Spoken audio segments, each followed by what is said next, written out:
যখন মামলা মোকদ্দমা ফাঁসির পরে ফাঁসি হচ্ছিল, ইসলামের কথা বলার কারণে আমার মনে পড়ে তখনই বর্তমান আমির নতুন আমির হিসাবে শপথ নিয়েছিলেন মাওলানা ডক্টর খলিলুর রহমান মাদানির মাধ্যমে। একদিন আমার মাদ্রাসায় তিনি গেলেন একেবারে লুকোচুরি অবস্থায়। উলামায়ে কেরামের একটা প্রোগ্রাম হলো, ইনি সে আলেমদের সামনে আমিরে জামাত বলেছিলেন যে আপনারা যারা মসজিদে নেতৃত্ব দিচ্ছেন, আমরা জামাত এবং আমি জামাতের আমির হিসাবে মসজিদের ভিতরের নেতৃত্ব যারা দেয় তাদেরকে মাঠের নেতৃত্ব দেওয়ার জন্য প্রোগ্রাম চেষ্টা চালিয়ে যাচ্ছি।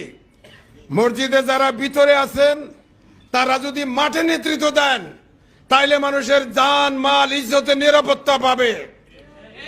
আমার ভাইয়েরা, আমার কথা শেষ, সময়ের স্বল্পতায় আমি আমার মনে সদমা ব্যথা, কথা বলার সুযোগ নাই, সুযোগ হবেও না, কিন্তু আমি কথা বলতে চাই।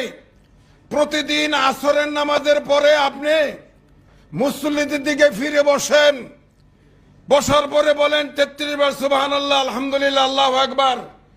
এটা বলতে হবে বলি আমরা পড়ি। ফজরের পরেও মুসল্লিদের দিকে আমরা ফিরে বসি। কেন বসি? মুসল্লিদের দিকে বসে দোয়া কালামে লাগাই।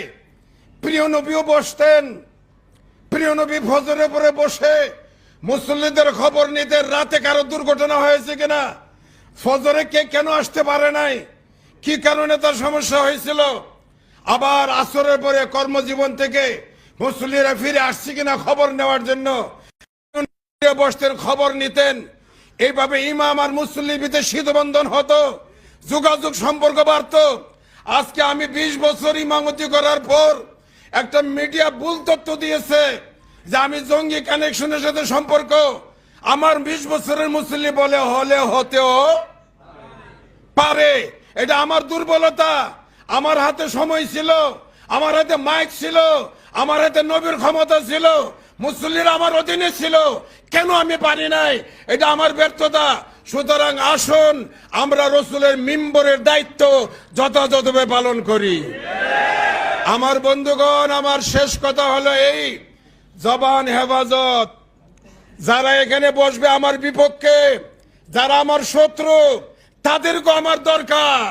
সুতরাং আমার প্রাঞ্জল ভাষায়, আমার আখলাক, আমার ব্যবহার, আমার কথার দ্বারা কোন অনৈক্য যেন না হয়।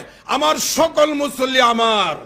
সুতরাং আসুন আমরা ইমাম হিসাবে মিম্বরে রাসূল, রাসূলের মিম্বরের হেফাজত করার দায়িত্ব আল্লাহ আমাদের দিয়েছেন। যখন ইমাম বা খতিব হিসাবে মিম্বরে বসি, তখন মুসল্লি সে যত দামি হোক না কেন, ইজা খারাজ আল ইমাম লা সালাত ওয়ালা কালাম, মুসল্লি খামোশ, কোনো কথা বলতে পারবে না, শরীয়ত এলাও করে না।